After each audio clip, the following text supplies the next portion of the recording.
our study session to order and start with the Pledge of Allegiance. I pledge allegiance to the flag of the United States of America and to the republic for which it stands, one nation, under God, indivisible, with liberty and justice for all.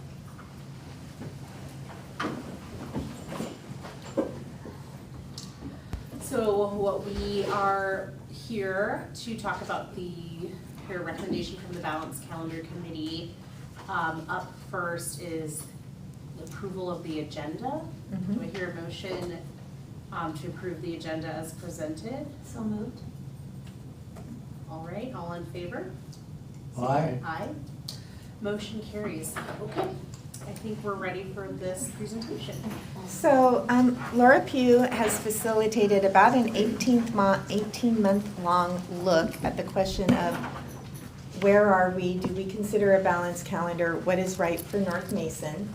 And she and some members of the committee we have forwarded to you their report and a lot of data that they collected in that balanced calendar appendix. So they're going to give you a summary tonight and then open it up for questions. We'll start with questions from the board and then we'll take questions from the audience as well. All right. So with the report, if you've had a chance to look it over, you'll see that in early 2022 is when the district was awarded the Balanced Calendar Grant to begin exploring opportunities to support students with changes to the school year calendar. We have had 10 Zoom meetings now. It says 9, but after we wrote it, we were able to have a 10th one to prepare for today. We've had over 125 different participants representing staff, community members, and even some students who indicated they were interested in learning more and were part of the emails to access all of the different resources that we were sharing. I know a number of you at different times have heard some of the pieces along the way. We have our timeline included in the report. The activities that we did as a task force were to read the book Summer versus School for a book study. We had a thought exchange pushed out to the community in September 22. Then we sent some representatives to the State Balanced Calendar Summit in Yakima to hear from other districts that were at the same spot we were in the process and some that were further ahead to see how things were working in their district. In January, we had multiple Zoom meetings with the districts of Union Gap, Winlock, Highland, Mount Adams, and then the author of the book Summer versus School, Dr. James Peterson. We also had student focus groups at the secondary schools to hear from especially our students who might have summer jobs, how impacted they would be by the calendar. And then we had a community survey that had over 450 participants from staff and community. Then in May, we hosted an advertised in-person community forum that had limited attendance, but allowed us to get even more community survey results as a result. And now here we are in June with our recommendation to the board. As you've seen in the report, part of our purpose was to identify both benefits and challenges that North Mason students, staff, and families could experience by changes to the calendar.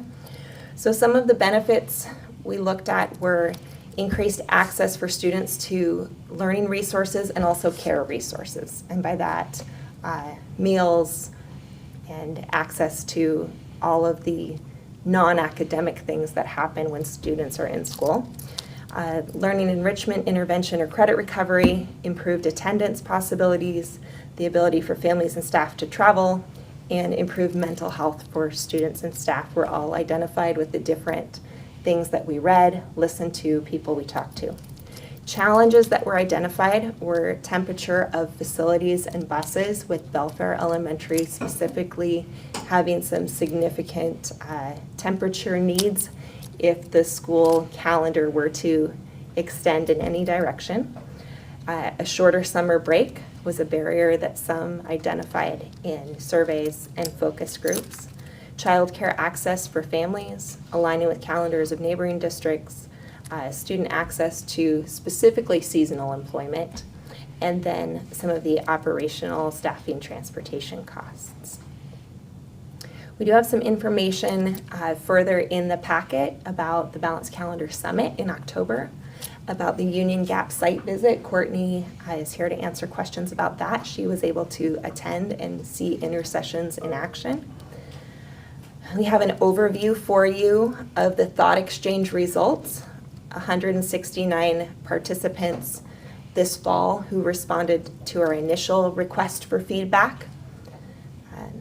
And then also the full community survey results for the 467 who had answered by the time that I submitted the board packet. I updated it right before I submitted it to have the most up-to-date results. We have the full student focus group results if you're looking at what our working age students and we had focus groups with our middle school students too, because we're talking about the 24-25 calendar in future years. And then also all of the written feedback from the in-person community forum is included. Out of the in-person community forum, there was a request to have staff at each building give feedback on some draft calendars that had been shared, not calendars that our committee was proposing, but calendars that showed very different ways that the days could be split up. And that was a very useful activity to see what people were unable to answer on a survey about. Specifically, is a 2-week break too long? Is a 3-week break too long? Is a July end date too late? Which there was some strong feedback. A July end date is too late for the North Mason community. So with all of those pieces, we do have a 5-part recommendation that's on page 6 in the full packet. I believe it's on page 4 in the recommendation. But our recommendation is not for a year-round education, and this was determined pretty early on with the Zoom meetings with different community stakeholders, staff stakeholders, parent stakeholders, that our community is not supportive of a fully balanced calendar, like an example of 6 weeks on, 2 weeks off. Just we have our community survey responses do not support drastic schedule changes. We looked at student data. The summer slide is what a lot of researchers call the phenomenon of student scores in the spring being higher than student scores in the fall. And we found that while it is impacting some North Mason students, it is not impacting all North Mason students. So I'll address that with one of our later recommendations. We also determined, as we talked with other districts and looked at different calendars, that the schedule we had in 22-23 was incredibly similar or even the same as the schedules of some of the districts that had already adopted a balanced calendar. So the way that we as North Mason School District have spread out the required 180 days already matches what a lot of the districts who are at the forefront of the balanced calendar are doing, which could be part of why our summer slide data looked better than the other districts who are considering it. So we've made some of those changes already. The addition of the midwinter break, starting the end of August, finishing in late June, places us in a position of having a balanced calendar right now. For the students who are experiencing that slide, the students who are showing that they need additional academic intervention, exploring intercessions could be a way to provide more than 180 days of instruction to the students with the most demonstrated need. So while we are not recommending any large-scale changes to the calendar, adding intercessions into midwinter break, spring break, or even some kind of way to have them in potential 3-day weekends could improve student academic outcomes. And some of the districts that we talked to had used the balanced calendar funding to try that out immediately. Most of them were smaller districts that could move more quickly for big changes like that. But LAP funding, the Learning Assistance Program, could be a mechanism for funding those intercessions. Every district we talked to that had used intercessions paid all of their staff for additional time as additional stipends or contracts. With the feedback that we got from the community survey, the student focus groups, and in part from the staff feedback with the draft calendars we put out at the different buildings, we did see a trend that small breaks were preferred to long breaks. There were people who wanted to have multiple week-long breaks. There were people who wanted to have long weekends. There were people who wanted both. There were people who wanted neither. But the trend we were able to see was that more than a 2-week-long winter break is not preferable in our community. We found that a 2-week spring break, with the data we had from the stakeholders who replied to multiple requests for feedback, that there was not interest in having a 2-week-long spring break. However, there was moderate interest in additional long weekends. And there was specific feedback that might be because of this year having the final day be a half day on a Tuesday. There was some feedback about snow days being built into the schedule in spring, which would have those additional long weekends, but could also make it so that we're not coming back for a half-day Tuesday in the future. A calendar with long weekends at the expense of week-long breaks could make it challenging to implement intercessions. So we recognize that some of these recommendations are contradictory and will be challenging to make a calendar that does all of these things, which leads me to the final recommendation. Every time we collected feedback in all of those different ways, we always consistently got people saying, well, we need more ways to give our ideas. We need more ways for our voices to be heard. So in considering future changes, we do recommend from this experience that input surveys from student, staff, community. Anytime there are big changes made, the community really wants their voice to be heard. So I know that's a lot of information right there, and we gave you a 78-page packet to be very thorough and transparent about the ways that we've elicited feedback, responded to feedback, used it to share with you kind of some guiding thought principles towards the 24-25 calendar moving forward. At this point, what questions do you have for the representatives from our committee? I have questions, but first of all, I want to say thank you and to the whole committee for all of this work. I know it's like sacrificing evenings at home and just, you know, I really have gratitude for you guys taking this on. I'm curious, are there any funds left in the grant that we got? So yes, and there is a June 30, 2023 deadline to expend funds. Initially, we had planned on using the remainder balance to fund the summer school program as a logistic experiment of what we would need to pull off intercessions. So because the fund cutoff, it was initially June 30, 2023, had been extended to August 31, 2023, so we planned our summer intercessions. And then it got moved back, so we've been working together with the inclusive education department to figure out ways to use those funds to support future intercessions with supplies. Some of the feedback that we got from buildings was it's good to study things, but when there's money, how can it get back to kids? How can it get back to classrooms? So that has been, How much money are we talking about is left?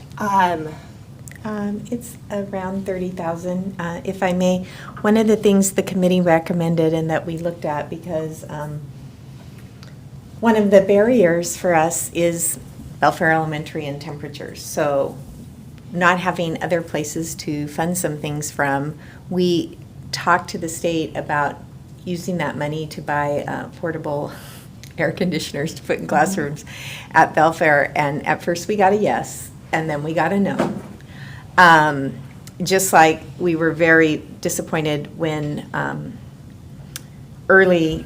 much earlier this year, they announced that they were going to extend that deadline for using the funds because people hadn't been able to use them. Yeah. But this particular grant was funded by the state ESSER dollars, and if you've watched the legislature or the news, some of the dollars that Washington State got for ESSER have been pulled back, and so they're trying to find ways to have the money to pay back to the feds that they need to. So they moved it forward, and that's when we did all the planning, invited all the kids and for summer school, and then but we're still going forward with summer school. But then at the last minute they said, oh, never mind. And so then we said, okay, what do we need? And one of the things we identified, as some of the people who are here who are parents or teachers from Belfair know, is that building is particularly challenged by heat. And so we had a couple of classrooms that were most significant, or at least one that we did something already with this spring to ensure health and safety. And we were hoping to be able to spend some of that money on additional air conditioners, and then the approval got pulled back. But we are looking at, one of the things that we're told we could use it for was student supplies. So we're looking at using it to get some supplies for classrooms and for kids, for things that are just used a lot, and additional reading materials and those kinds of things, so that the money stays in North Mason and doesn't go back into a bucket in Olympia. And so we are working on that. But I do want to also know, one of the things that our team learned when they were visiting, they got some really good ideas. And one of the things that we're looking at implementing that will be in, the inclement weather stuff that we send out to families and staff at the beginning of the year, that we are going to try to come up with some metrics so that we can consider on days when the heat is excessive and potentially dangerous, doing the opposite of a snow day late start, and doing a heat day early release, and getting kids home and out of hot classrooms and off of hot buses. So we did learn a lot of really good things through this conversation. So you talked about, the data for North Mason students showing that the summer slide not being as significant for some students. So when, was that data pulled apart to see, whether different populations are impacted differently, like our immigrant families? So in the packet, page 32 has one snapshot of one of our data comparisons. We were hearing from districts that they said 100% of our students have their scores decrease when we look spring to fall. Could you help interpret this? Yeah. So when we looked at grades where we had the same assessment given that we could compare. So Belfair Elementary grade 1, we had 30 of 68 students showing a decrease in their score from spring to fall, and 28 staying the same or increasing. In grade 3, we had 20 showing a decrease, 26 staying the same or increasing. So that's kind of how that information is shared there. So, and I see where you say worth breaking down by student risk level and other demographics like poverty. So we don't have that data of who is sliding. No, our screener data strips demographics. It's an issue that as assessment coordinator, I've talked with our vendor quite a bit about trying to get a fix, and they have not been able to offer a fix for us. So getting this data was going student by student to determine that. There wasn't a report with our vendor that would show us this data, but it did open up some conversations at the building level to identify some of those students needing tier 2, tier 3 supports. And it's not isolated to any one demographic group when students show a slide. It's not like every demographic group had students who stayed the same or increased. Okay. Right. So there wasn't a clear trend line there either.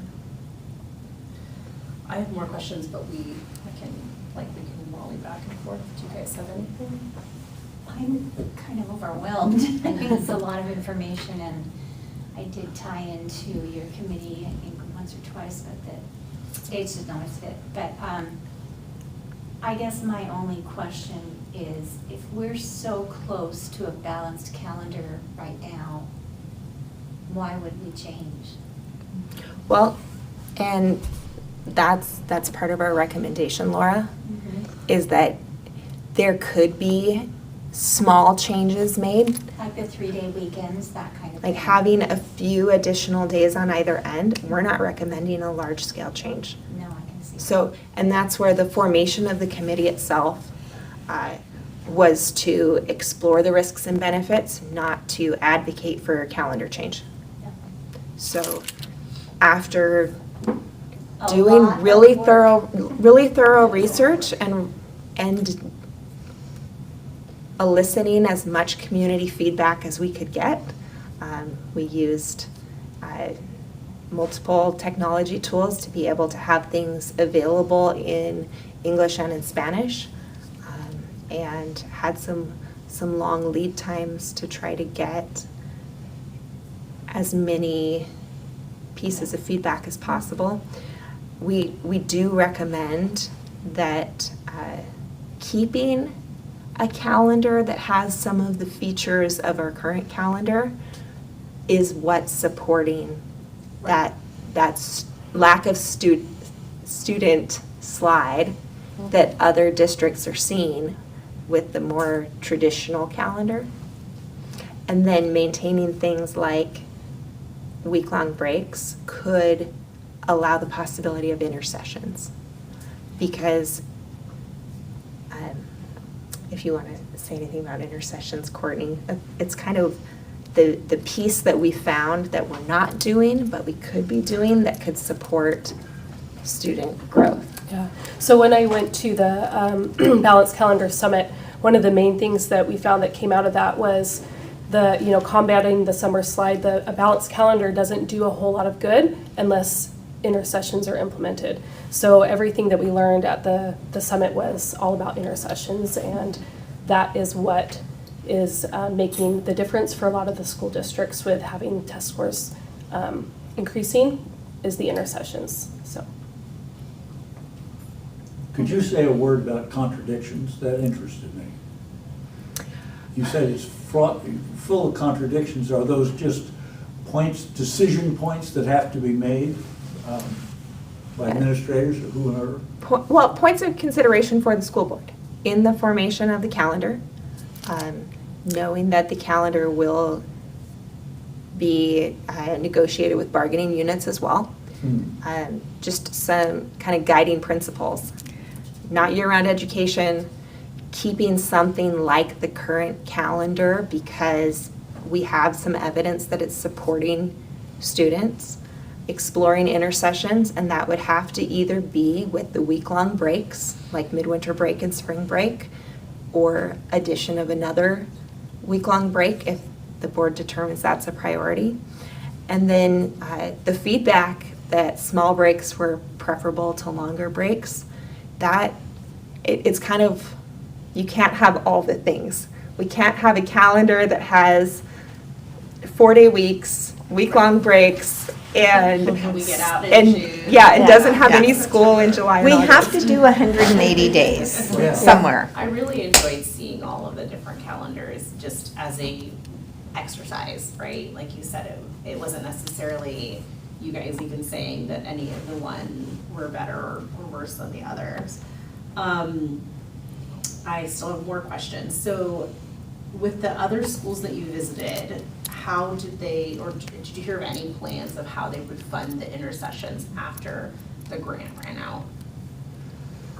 That was the biggest concern and the biggest question. I mean, the school district that, Union Gap that we went and visited, that was mainly what we talked about, is they said that their funding was going to run out after this year, and they weren't quite sure yet what they were going to do.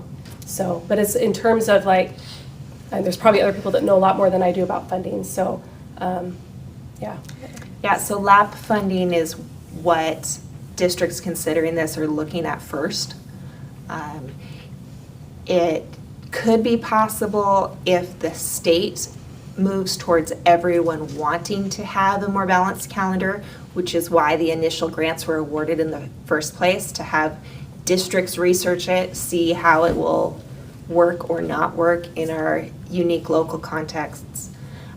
So there's a very outside potential that there could be additional dollars awarded. We could apply again with a clear plan of how we would use it. And I think at this point, our clear plan, we would recommend it would be for intercessions. Do we So, have funds, like, Yeah, so dotting all the i's and crossing all the t's and following all of the regulations, it is an allowable use to support intercession for students with things like LAP funding or potentially Title I funding. You have to be really deliberate about how you put that together. about our levy dollars? You can use levy dollars. So yes, we could plan to build intercessions. We had planned this summer program, and we are able to fund that, and we will be able to move that forward. And really our hope is to see from that if a focused approach to an intercession-like activity, although it's a little longer than what we would do, it's 3 times the 1 week an Yeah. intercession might be, what data that gives us, and Yeah, does I'm that then curious. become something that we want to build into our master schedule? Because the kids would end up doing beyond their the kids Yeah. who are identified who participate would end up doing more than 180 days of school. Our employees have contracts that are for the amount of days of school that we have. So that would be finding if we had the employees who were interested, and then offering a supplemental contract work for them to be available on those days. How is our enrollment doing for the summer school program? It's Right now, we're at 70 students, grades 4 through 7, and 25 students doing high school credit recovery. All students in the grades 4 through 7 program were identified as below grade level readers, either on their FastBridge screener or on their most recent Smarter Balance state test. So that's how we're able to use LAP funding, is because they're demonstrated below grade level readers. And we reached out to those parents, and I guess I'm wondering how the communication was sent out and how we're able to identify versus, like, I'm thinking in the future, if we have an intercession and hey, we have, this cool summer program, is it open to everybody? We can't really, So it depends on how you fund it. Yeah. And if it's funded with LAP, then no. it's not. So how do we talk about it? Yeah, so that's what we would have to look at in the future. They tried multiple ways to communicate with families this time, including one-on-one parent phone calls in both home languages. And a lot of really good work. Really excited separately about a new tool that we learned about today that we hope to be able to offer to our teachers in schools next year that allows them to type in a text or make a phone call to a parent, and when the parent hears it, if the parent has already said they need to hear it or see it in Spanish, that's what they'll see. Oh, cool. So that will help our staff communicate more effectively with some of our kids, and be able to have the parent type back in Spanish and the teacher read their answer in English. So it's going to be a real game changer, that's I cool. think, and will help us communicate and do these kinds of invitations in a much stronger way in the future. And for the invitation for summer school, as our example intercession, students were first identified by being below grade level on their FastBridge reading screener, and bilingual application forms were printed for each student, delivered through their classrooms. Then a Blackboard message went out in English and Spanish with a text, phone call, and email to all guardians associated with each of those students. So that was the first round. Then when we still had spaces in our program after hiring staff, we expanded the entry criteria to be students based on their ELA score for the state test. And then teachers individually contacted the families of each of those students. Wow. So I do feel that we have, even though it hasn't been a big public Yeah. invitation because of the criteria of the grant funding, the targeted students have been Yeah. invited now in multiple ways. Some of them I sat at my desk and spent 2 days Thank you. calling. But that's how we're up to 70 students and then 25 high school students. Yeah, I think that's great.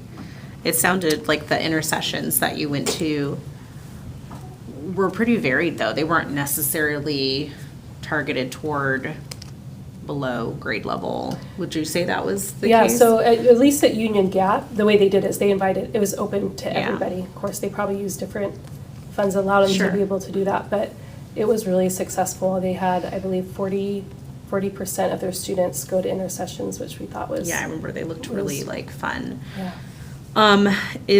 You mentioned showing the staff those calendars, and you kind of touched on their feedback. I'm wondering if there was any sort of more specific feedback you got, and then what your thoughts are on putting, maybe not all of those calendar options, but a couple of them in a survey, like putting that out to the public and be like, A or B, what do you like, just to give us more data. We have to be careful about that. Uh-huh. Because we can't give the public the impression that they're voting on a survey. Right. Because our job in designing a survey a calendar, not a survey. Right. In designing a calendar, once the board says, okay, go ahead, whether it's continuing to do it the way we already are, or maybe considering some of the things that have been looked at, is that we have a obligation to work with the leadership of NMEA in designing that calendar. So it can't be something that we can put out and have people vote on, and then if we get in that meeting, the vote we got doesn't match with the conversation that we need to have. With the teachers union? Yeah. Okay, yeah, that makes sense. And in the board packet, starting on page 73, that's where you can see the feedback from each building. Oh, how did I'm sorry. And we included transportation as a building as well, knowing that they would have some very unique and relevant feedback about changes. Can I add something? Yes. And you kind of touched on it a little bit, Mr. Campbell, when you asked about the contradictions. Yeah.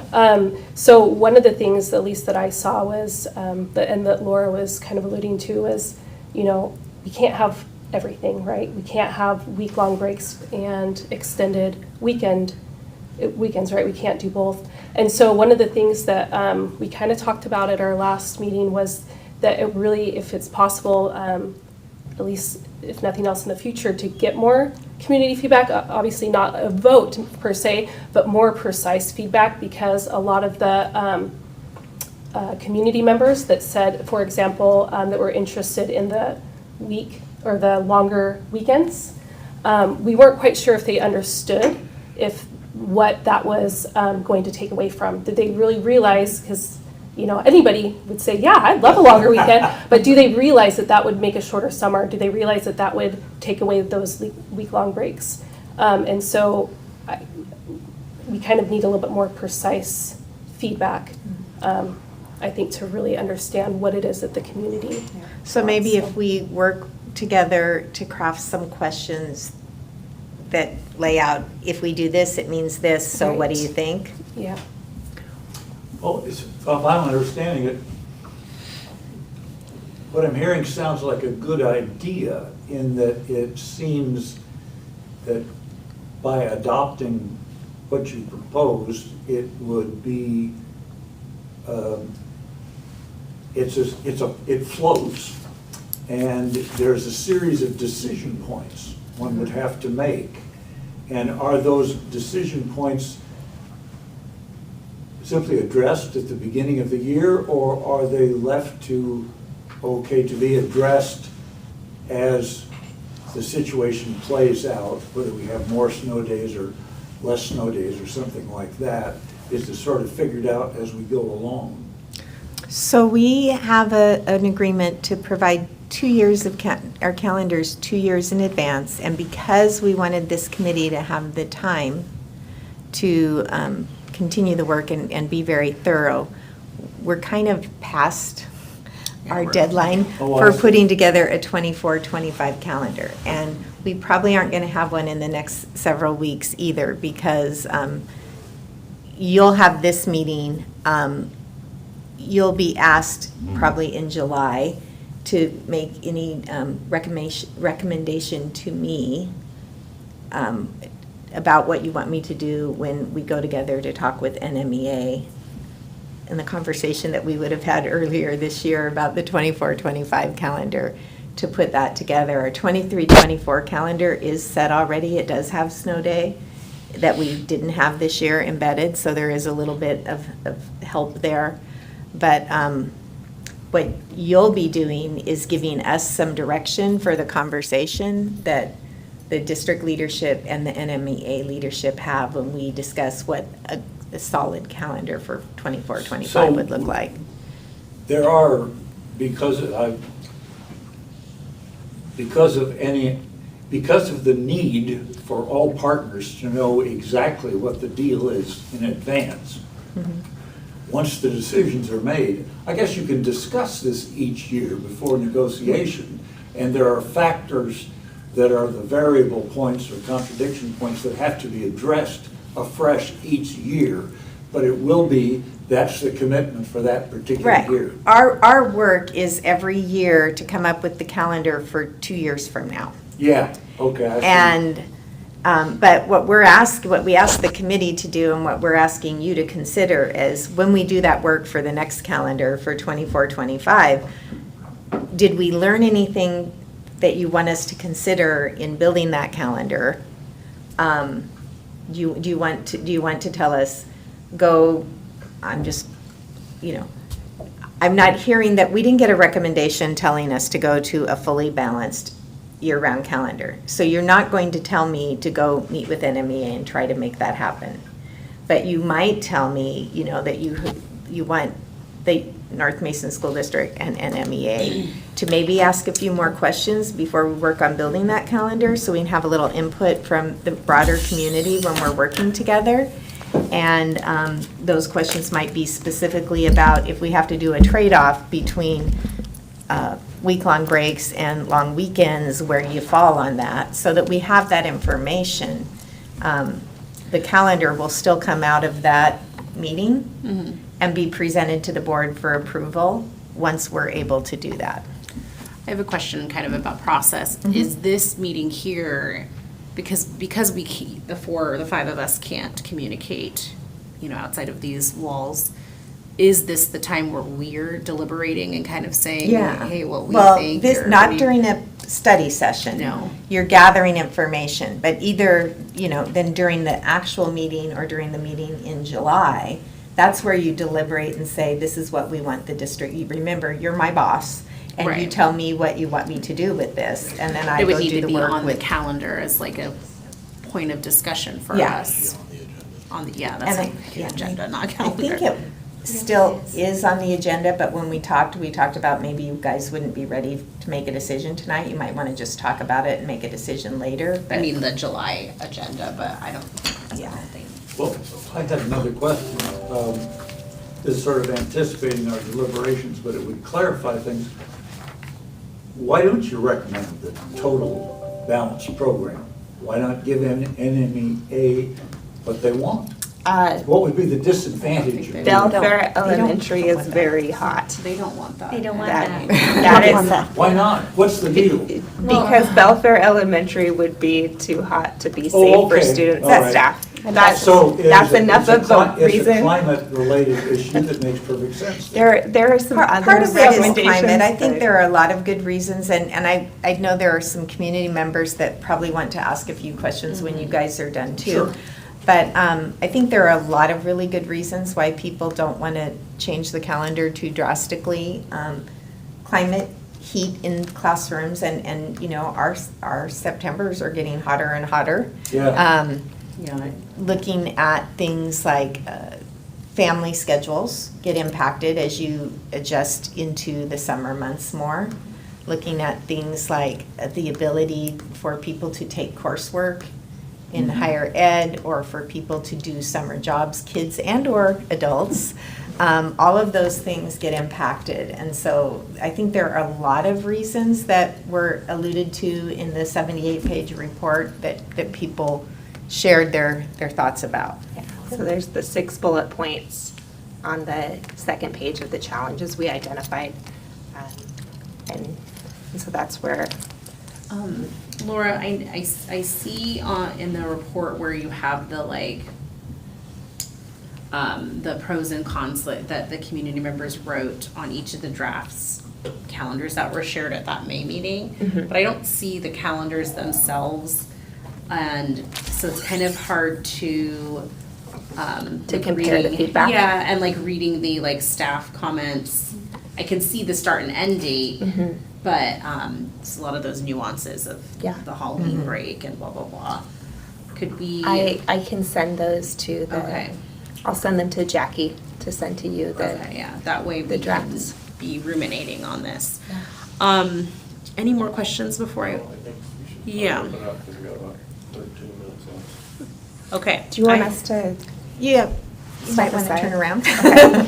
I'm gonna open it up to the public comments. I have 2 people signed up to speak. If you are not on here and you would like to, go ahead and raise your hand and we'll call on you after. But first I have Leah Knapp, and just remember, to state your name, not to refer to any staff or students by name, and, you have 3 minutes. Okay, Yeah. thank you. I'll just refer to myself by name because I am staff, Leah Knapp, and I've been a 3rd grade teacher at Belfair Elementary. I'm going into my 7th year, and I love my school. I absolutely love the people that I work with. That's why I stay being a teacher here. I've got really strong relationships with my students, with my families, with other staff members. And I just want to give a little bit of a teacher's perspective, just to look into our lives and our families' lives with our students. And I'm sorry if I get emotional. But we like to work here and we want to work here, but also teachers sometimes need to have second jobs as well, just for personal reasons. And I'm one of them this year. I've never had to do that. But this year I need to have a summer job. And if we cut into our summer, it will make things difficult for us to be able to do that. And I worry that we would potentially lose really quality staff members to other neighboring districts that aren't proposing shortening summer. And maybe that is not, it doesn't sound like that's what the committee is recommending, but just something to think about, me being one of them. And I would like to stay here. I live here. I love the families and the communities here. But I also need time with my own family. I have a 2-year-old son, and I also have a farm at my home, and so it's important for me to have that time with my family and with some of my animals.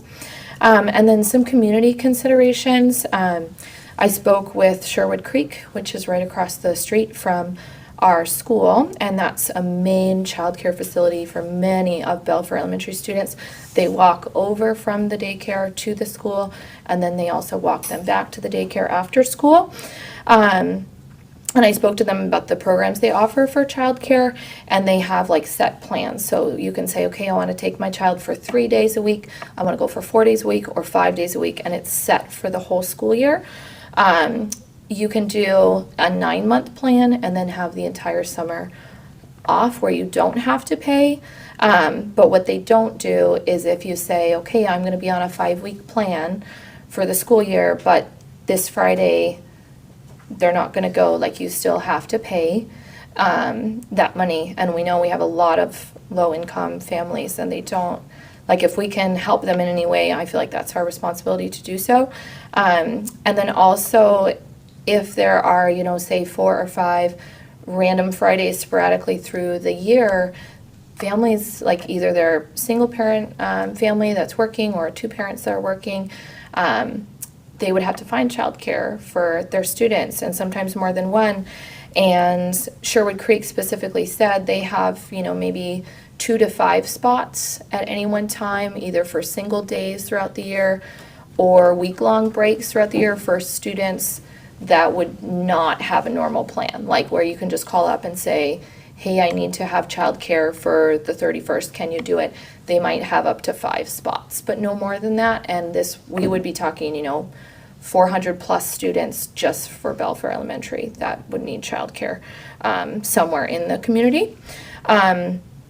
Also, the waiting list for some of those childcare facilities, they said are either between several months or a full year. And I went through this process myself when I had my son, so it is very difficult to find quality childcare in our community. Everyone is busting at the seams trying to find care. Also, our Belfair economy really depends on summer employment, and a lot of it is high school employment. I have my student teacher here as well. She works also at QFC, and our busy time in Belfair is in the summer when all of our like Seattle people are coming for their summer homes, and it's very busy.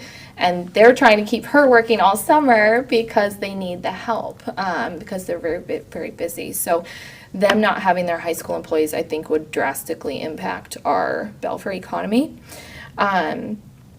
Yeah, just added expenses for childcare as well, like I was saying. And then a lot of parenting plans are built so that one parent has the child during the school year, and then the whole summer they spend somewhere else with the other parent. And so I think that would really complicate parenting plans if we drastically change our calendar Okay. from what it is now. Leah, thank you. You've surpassed your time. Okay.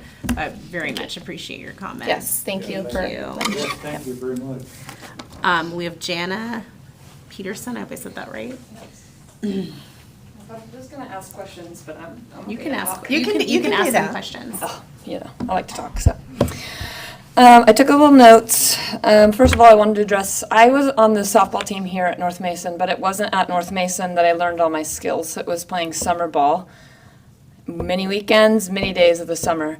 And many girls that I grew up with that in turn went to high school here got many, many, many dollars of scholarships for their furthering education.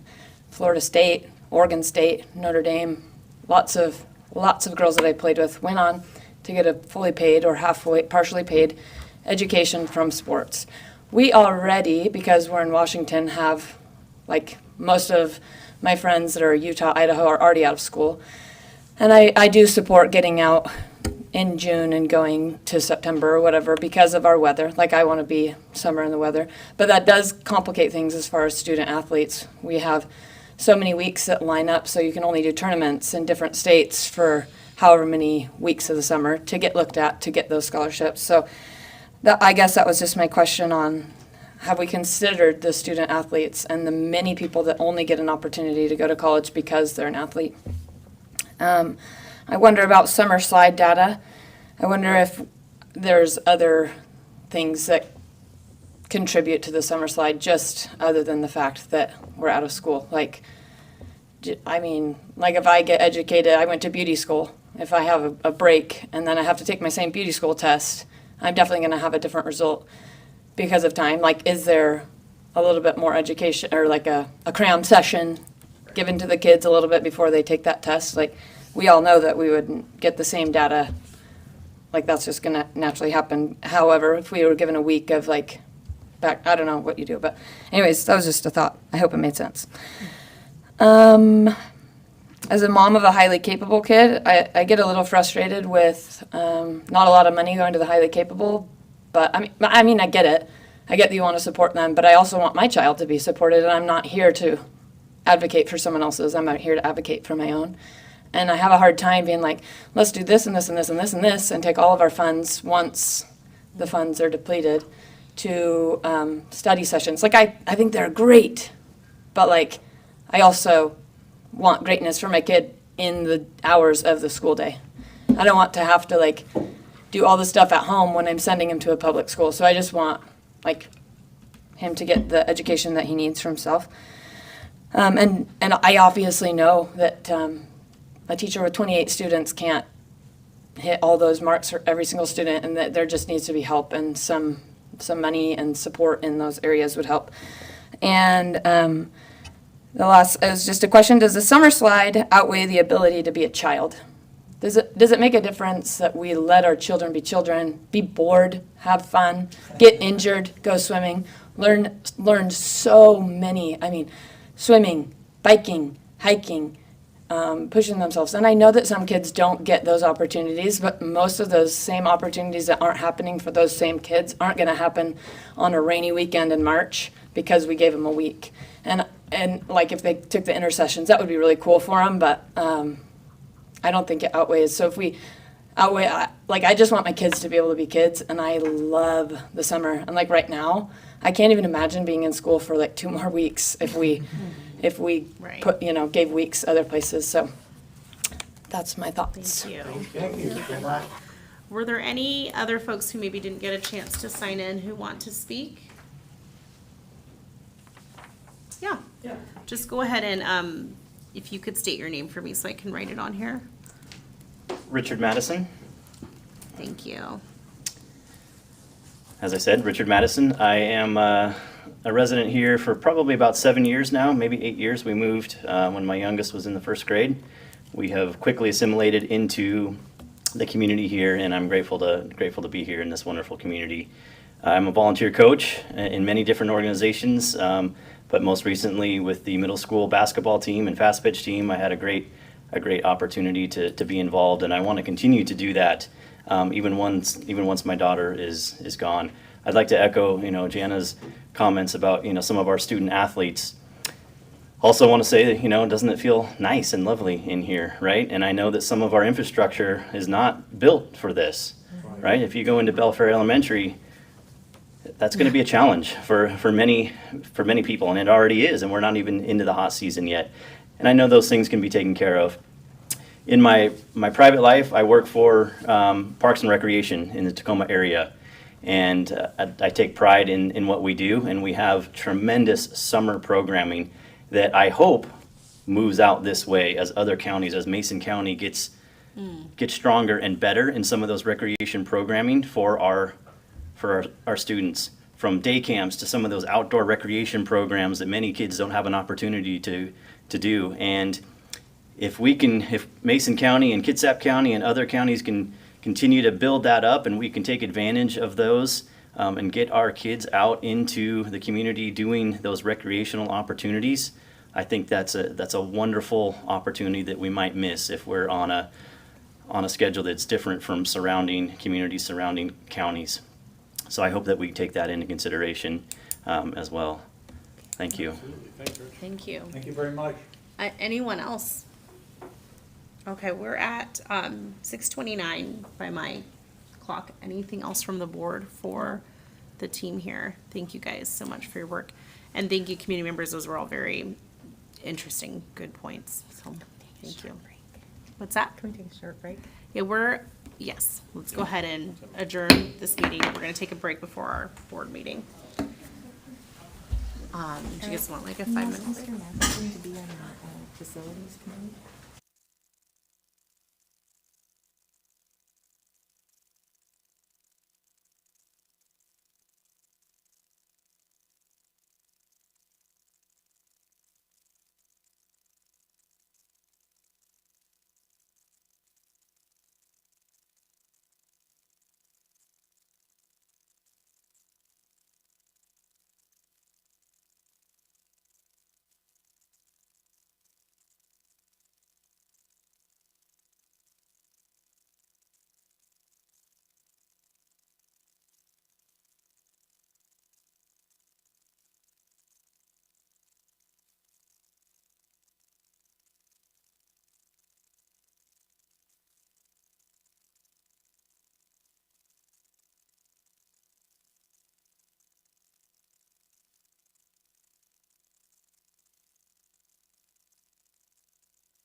That's All what I right, need, I'm gonna call the regular board meeting to order at 6:37 PM.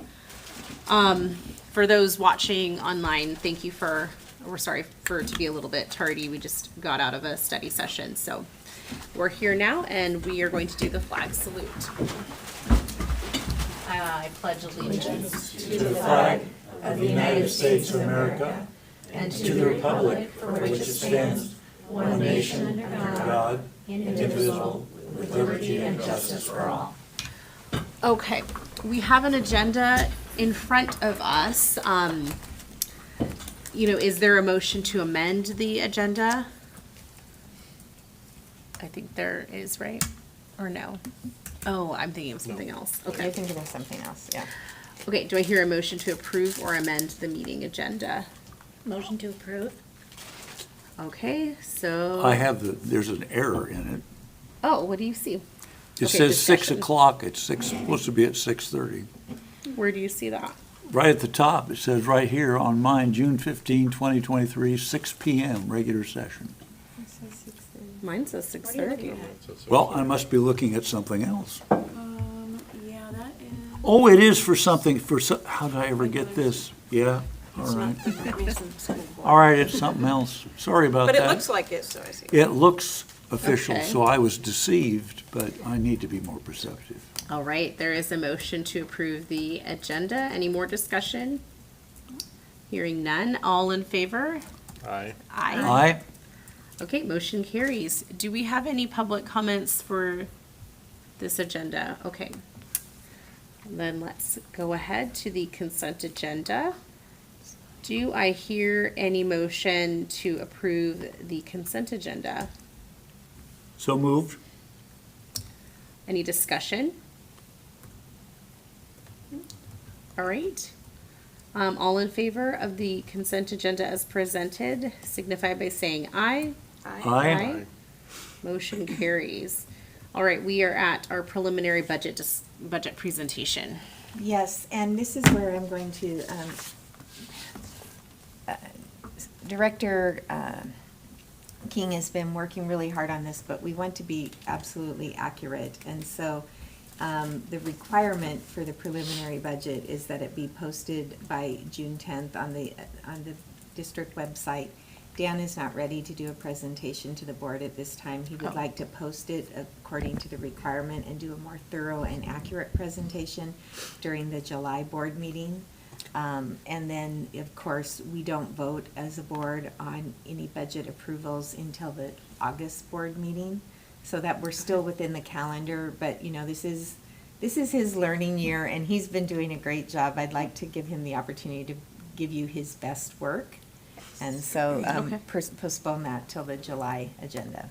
Go ahead. And for the record, the correction, not June 10th, July 10th. Oh, yeah, July yeah. 10th. I was wondering. apologize. July, That's okay. what I thought. And then Heard when it is that our way. July meeting? Just so I'm, let me I'm look at it. pulling up my packet on here, but nothing's working. So we meet next on the 20th? Yes. Okay, so it'll be posted by July 10th to the public, and we'll talk about it on the 20th. Yes. Perfect, okay. Thank you. All right, we are at superintendent update budget status. And we'll start with the monthly budget status report. Okay.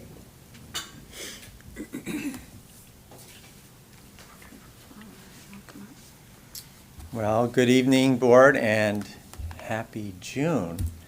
So, and for those of you who are watching online or may watch recording, I'm Dan King, the Director of Business and Finance here in North Mason. And I am here to present our budget status report with our financial status as of May 31st. And we're going to begin with the other funds. So beginning with the fund balance for capital projects. Our fund balance at the end of May was $332,542 in that fund. And that is a decrease since last month of $4,219. The fund balance at the end of May for our debt service fund was $2,192,486. That's a $318,502 increase.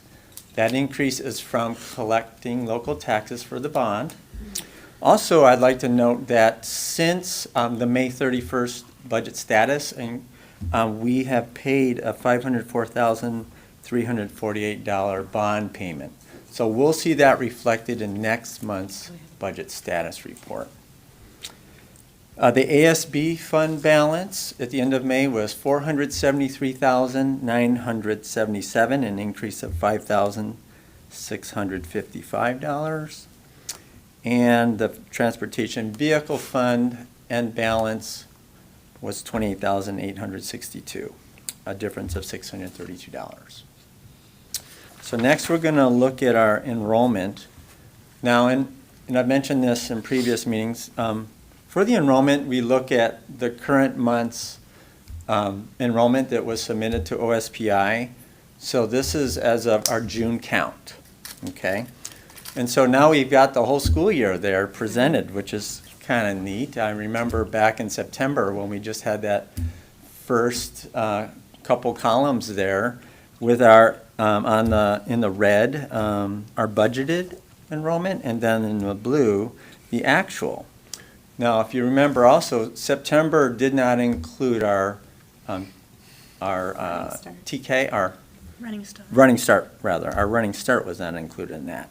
So what I've done is I've taken the Running Start out of the average for the month of September, and I figured what is the average October through June to kind of give us a more realistic idea of what the average has been across the year. So in the table on the bottom, you can see our June 2023 enrollment was 2,237.77. Our budgeted for the year was 2,260.4.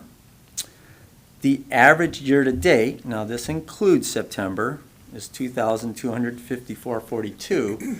And then when I take September out and average it, it's 2,262.34. So just a couple students above what we budgeted for the year.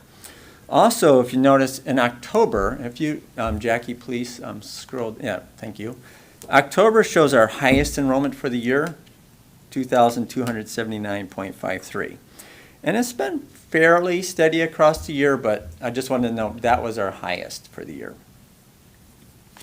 Okay, we're ready to move on to the general fund. So again, this is one of our 5 funds, and the general fund is our main fund. And this budget status is as of May 31st, 2023, beginning with revenues. So at the top there, on the top left in red, you can see our total revenues actual year to date.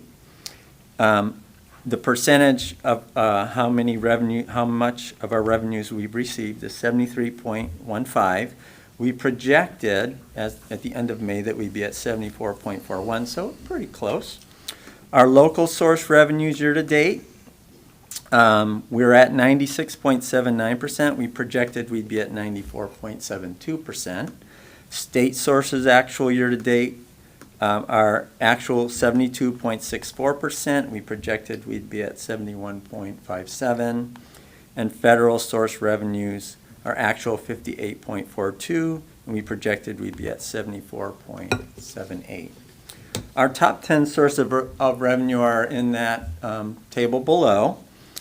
Apportionment being the highest, $15,979,777 to date, as of the end of May. Special purpose unassigned, $5,678,177. Property taxes, $3,692,347. Now this is our levy. I'm just going to jump down. I won't go over all of these, but I wanted to note state forests. State forest collected year to date, $177,752. And investment earnings, $74,614. Down below, you can see our May state apportionment, how much of that $15,979,000 we received for the month of May was $1,884,428. Local property taxes received during the month of May, $417,123. And in 1 month, we earned $10,323 in investment earnings. Nice. So let's move on to the next page. This slide shows our total revenues budgeted compared to our current year to date. Budgeted and or projected, we could say our projected versus current year. So our current year to date general fund revenues, on the bottom there you can see are $29,328,866. We had projected we would have received $29,834,419. So there's a difference of $505,553. I want to remind you though that there's still a lot of things going on in terms of year end. You know, we have a couple months.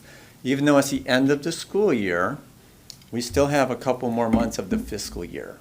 So I expect to see some alignment happening in the next couple months as we close out the year. So let's go to the next chart, please. This is revenues by source, projected year-to-date versus current. So the sources are local, state, and federal. And you can see how we're doing it compared to what we projected versus where we are currently year-to-date. And pretty close in those different sources. And let's go on to the next. This one compares our revenues by source prior year to date, going back three years, versus our current year to date. And you can see our local, state, and federal and how those compare to previous years. And then going on to the general fund expenditures. On the top left in green, this is a particularly notable graphic here. This shows our projected year-end balance as a percent of our budgeted expenditures. So where are we projected to be at the end of this fiscal year? We're projected to be at 10.17%. That is as of the May 31st budget status report. There will be some changes to this, but remember our goal is to stay between 8% and 10% of our expended budgeted expenditures. So currently we're in a good place. Going across the top in red, you can see our total expenditures actual year to date. We're at 71.62%, and we had projected we'd be at 77.07%. And salaries and benefits, actual 74.64%. We projected we'd be at 74.88%. And basic ed year-to-date 66.88%, and we projected we'd be at 78.08%. Our top 10 expenditures by program, basic ed being our largest area of expenditures, $12,702,569. District-wide support, $4,333,785. You can see them there. I don't know if I need to go down the entire list, but just I think it's interesting to look at transportation. You know, how many dollars in expenditures do we have there year to date? $1,583,580. Food service, $1,212,207. Voc Ed, $1,083,358. So I find it interesting to look at that each month. So let's go on to the next slide, please. So this is total expenditures. So our budgeted versus our current. And you can see budgeted's in blue, a little over 40 million. At this point in time, or at the end of May, we projected we'd be at 31,827,688, and you can see that on the bottom there. Across the bottom, I listed these out. Jackie, if you don't mind scrolling down a little. Yeah, thank you. And then our current year-to-date general fund, as of May 31st, we're at 29,576,233. So there's a difference of 2,251,455. Again, though, I just want to emphasize that as we have a couple more months in this fiscal year, there's going to be some alignment happening. Okay, let's go on to looking at our expenditures by object, projected year-to-date versus current. So you can compare what we projected in current for salaries for certificated staff on the far left, salaries for classified, next over, our employee benefits where we have certificated staff and classified combined together in the benefits, supplies and purchase services. And let's go on to the next slide, please. This shows our expenditures by object prior to date versus current. And this goes back prior year 3. So salaries, you can see across, well, it's actually 4 years, including this year. The change in our expenditures through May. Same with classified, our benefits, supplies, and purchase services. So that kind of gives you an idea of, comparing across the years. We do know that the COVID-19 pandemic surely had an impact on this. So I would say that prior year 3 would be the most normal year to compare to, but even that, we had some variability going on due to the pandemic. Okay, let's go on to general fund balance and fund balance. So if you look at May, which is almost all the way to the right, in the solid line, it shows that our end of May fund balance was $3,408,156. Now everything from August through May is actual. And then June, July, and August to the right, those are projected. So our projected year-end fund balance at the end of the fiscal year is $4,200,336. And again, that's going to change based on each of the next couple of months. But you can see on the bottom there, our I have those numbers so you can see them a little better. That graph's hard to read. Again, May end fund balance, $3,408,156. Our budgeted, what we budgeted was $3,244,558. And a snapshot at May 31st showed that our projected would be $4,200,336. I do anticipate that coming down to closer to what we had budgeted. Okay, let's go down to the summary for the general fund. Here you can see current year-to-date expenditures, revenues and expenditures, and fund balance. So, and compare this year to last year. This year's on the right. You can see the different areas. For example, revenues, local tax, we've collected $3,712,488. Our levy total is $3,831,127. So we've collected 96.90% of our levy so far, which I think is a good thing. And you can compare current year-to-date versus annual budget for the different sources of revenue. But altogether, you can see our year-to-date revenues, $29,328,866, and our budgeted revenues were $40,093,741. So at this point, we've collected 73.15%. And then going down to expenditures, you can see that our budgeted expenditures are $40,952,949. Our current are $29,576.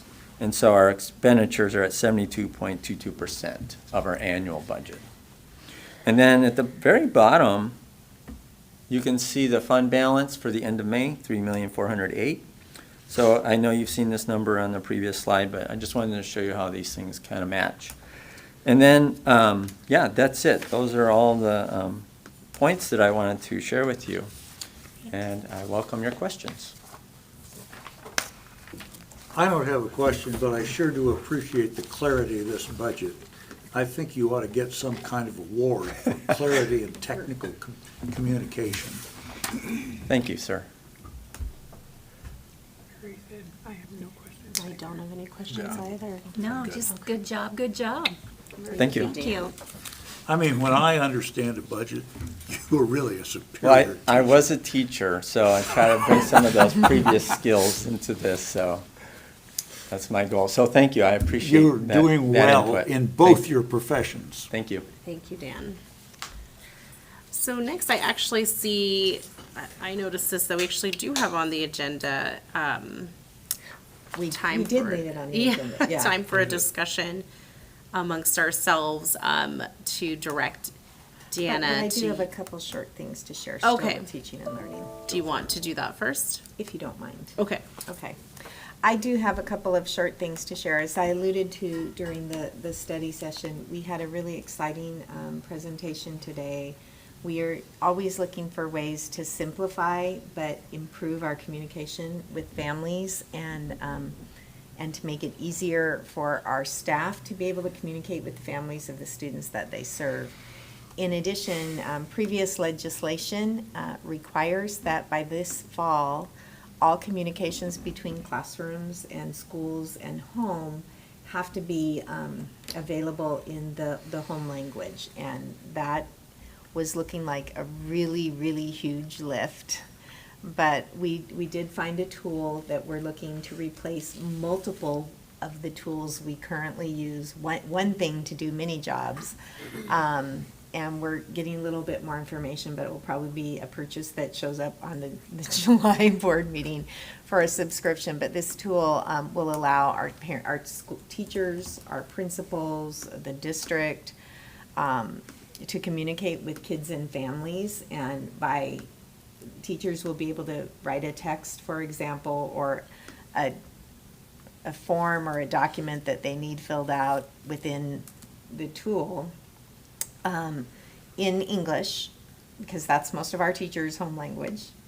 And the parents will have told the app what language they need to read it in. And it will do the work for the teacher and for the school, and it is used in many of our neighboring school districts. They're not using necessarily all of the things, but everybody's looking at using more. So this is called Parent Square, and it will replace Remind, it will replace Blackboard, may also replace the tools our coaches are using to communicate with kids. There are several other things it can do. And one of the really exciting things the biggest excitement I had today was hearing about the translation, thinking about as a classroom teacher, and I need to communicate with a parent, and I need to know that they hear from me, because not only can I write a text, they can choose to hear that as a spoken word in cases where reading the text might be problematic for somebody. So there's just so many exciting pieces about that.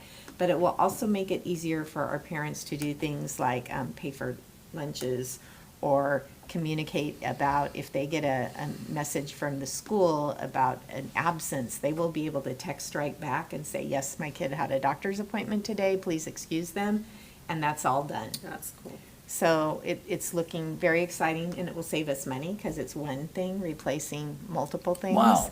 Right. So we do still have to get our fingers on it and play with it a little bit, but we're hoping to have that purchase in July and have it ready to go and be able to share it with our staff so they can get some facility with it in August when we're preparing to get back to the school year, and it will help us communicate better, and it will help us meet that requirement that the legislature gave us. So that's really exciting.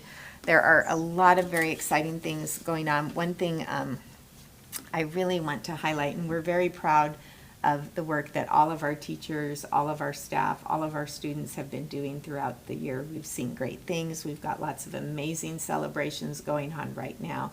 But there's one that I really want to highlight because it's taken so much work and so much innovation on the part of our staff and on the part of our students, and a lot of dedication, and that's looking at the graduation rate this year.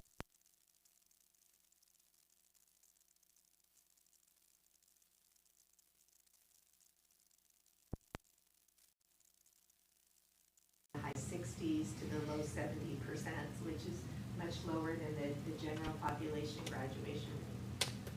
A lot of hard work was done, and we've talked multiple times this year about the introduction of our night school program and how that made so many things possible for parenting students or students who have to work during the school day, and attending school during the normal day became a problem. And that was one of the, and we also added a STEAM option for project-based learning, help students who were behind in credits be able to catch up on more of those credits to get towards graduation. So all of those pieces at James Taylor and Homelink came together, and our average graduation rate in both of those programs right now, it's gonna grow a little bit this week because a couple kids are still tweaking things, but we're right around 91%. And that is outstanding. That's unusual throughout the state. It is a great testament to the work of our staff and our students, and I wanted to call that out. Wow, that is great. Thank you, Dana. So we actually do have it on the agenda to direct the administration to use info from our task force to work with NMEA leadership to build the 24-25 calendar. I think it's worth, or is there a motion and then we want to discuss?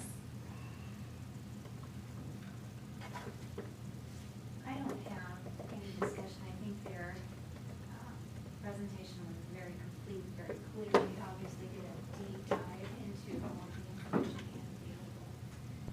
And I think they did a nice job of describing the fact that we already have almost a balanced calendar given the 22-23 calendar. So I would actually recommend that we direct the administration to use all of that information from the task force in working with NMEA leadership to build the 24-25 calendar. I don't have specific recommendations because I think that will be discovered throughout the conversation that she has with the NMEA leadership. I wouldn't have thought of saying that, but I think that's just what needs to be said.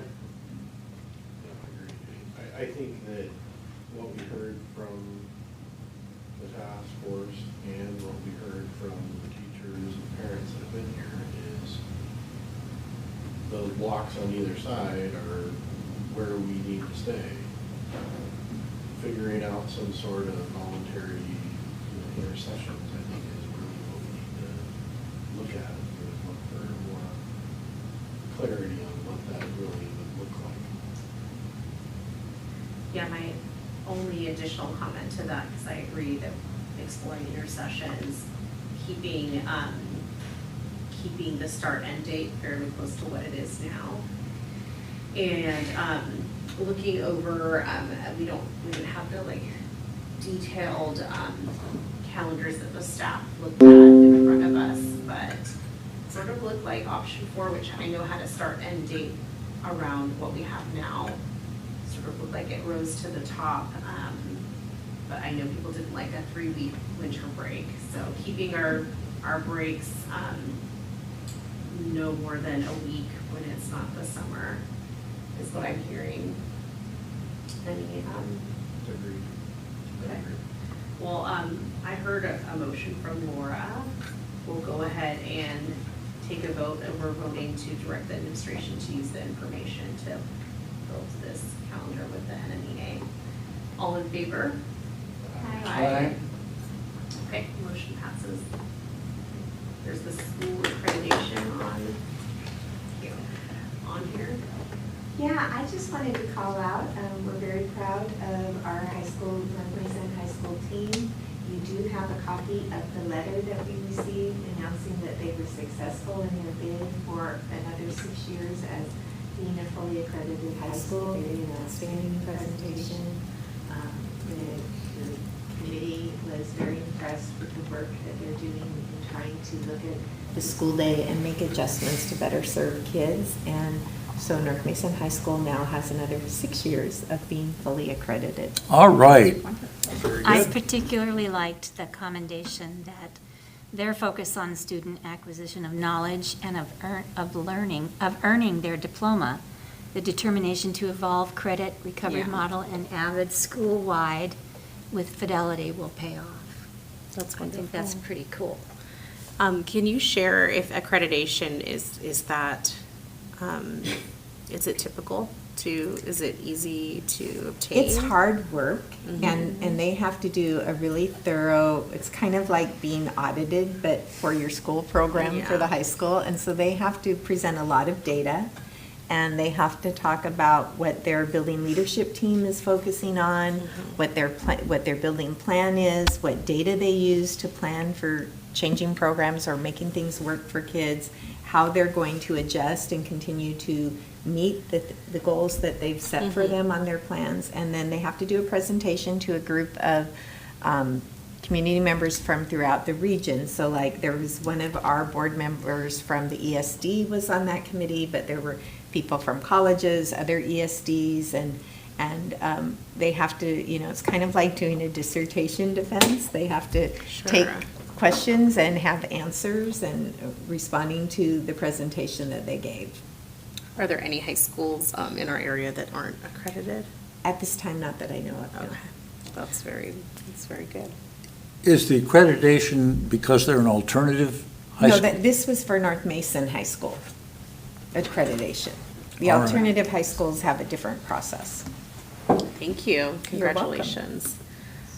All right, we're at upcoming board letter columnists. The June column is John. I did make my call, and I've yet to hear from the lady that's to help me with it, but I Okay. did place a call today, and I hope to make some movement on this before the month is extinguished. It was kind of a crazy day today, but I know Lisa's going to get back to you right away. Yeah, I know Lisa will get back to me, and Good. I was a little late in getting to her, but I have yet to turn in a letter, not on, while it's still, I will turn in a letter while it is still June. July is Leanna, August is Laura, September is myself, and October is Eric. We are now at monitoring reports. We have E1 district mission, for which there is not a monitoring report. And then we have E4 school engagement, and I trust that we all took a look at the monitoring report. Do I hear a motion to find the superintendent's performance to comply with E4? Madam Chairman, I move that we find the superintendent's her behavior to conform with ESD4. Yes, E4. E4. All right, any discussion on the monitoring report? I thought it was really well, Thought it was very thorough complete. and complete, yep. Yeah, I particularly liked how you detailed the challenging learning activities that require higher order thinking even through the elementary schools. I appreciated learning what the elementary schools are doing because I wasn't really aware. But it sounds like they have lots of activities that will challenge their little minds too. Mm-hmm. Thank you. Yeah. All right, there is a motion on the floor. All in favor, signify by saying aye. Aye. Aye. All right, motion carries. And I lost my place. Good Lord. No, we're done? Oh, I have a request. Okay. During the good of the order section, I was presented with the results this afternoon from the meeting that our athletic director, Yes.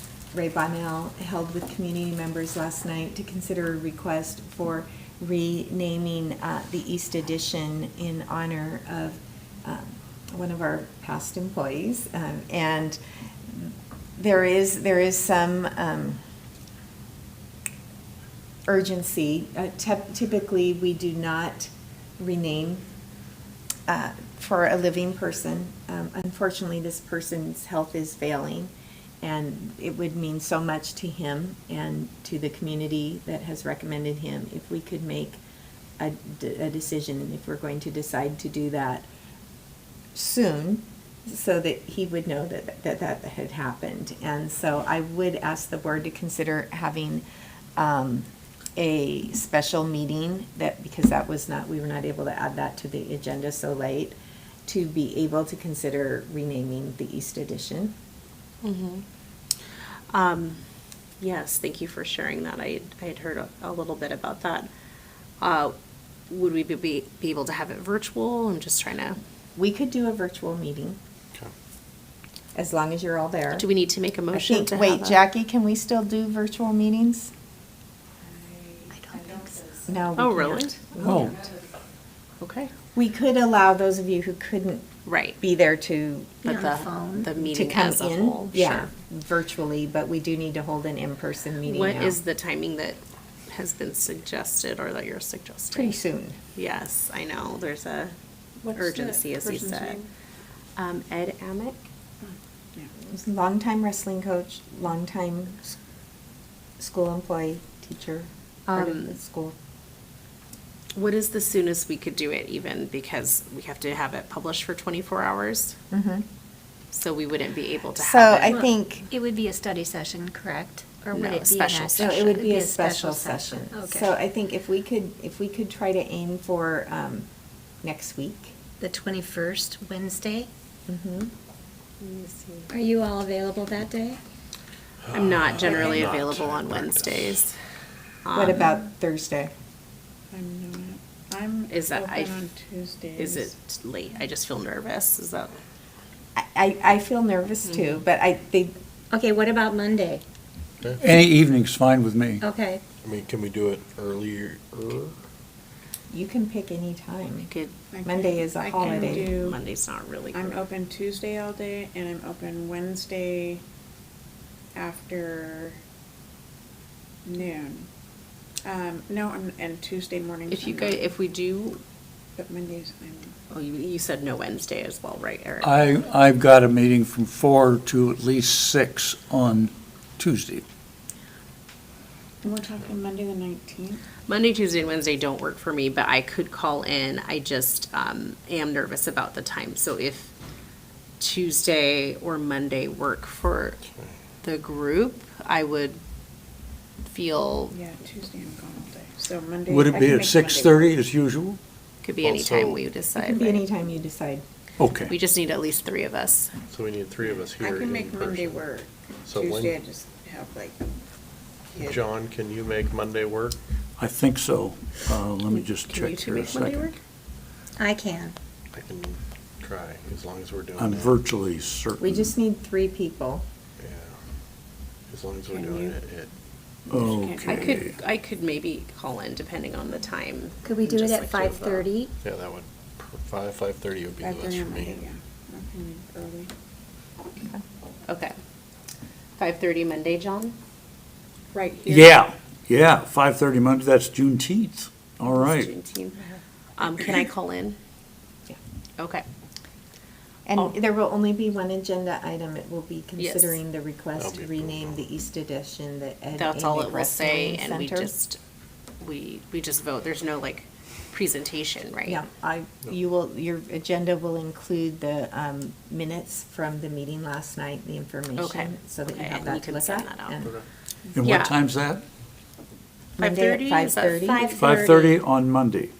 Okay. And we'll get that before we come. Yes. We'll send it out tomorrow.